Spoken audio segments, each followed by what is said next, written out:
হচ্ছে গুলিয়াখালীতে পানি কমে যাওয়াতে সাগরের ক্যাঁকড়াগুলো ভেসে উঠেছে, সুন্দর লাগছে, অনেক কিউট ক্যাঁকড়াটা। আমরা মূলত কুমিল্লা থেকে গতকাল সীতাকুণ্ড এবং গুলিয়াখালীতে উদ্দেশ্য করে বাইক নিয়ে যাই। ওইখানে এটা হচ্ছে সীতাকুণ্ড পাহাড়। এখানে খুব বাজে একটা অবস্থা। আমরা ভেবেছিলাম যে ঝর্ণাতে যাব এবং রাস্তাটা খুব সুন্দর, কিন্তু এত বাজে রাস্তা, মোটরসাইকেলের মানে ক্লাস প্লেট মানে নষ্ট হওয়ার পথে এই রাস্তায় ওঠাতে।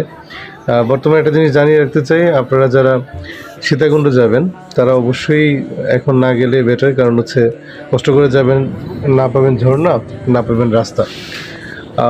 অনেক সুন্দর সুন্দর গ্রামের পরিবেশ, অনেক রকমের মানুষ দেখলাম। গুলিয়াখালীতে গিয়ে যেটা হলো, আমরা অনেক গরম লেগেছে, বাতাসও ছিল।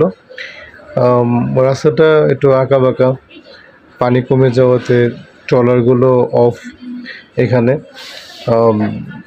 অনেক মজা লেগেছে, কারণ ঈদের পরে তো আর ছুটি পাবো না, এজন্য এই ছুটিটা কাজে লাগালাম।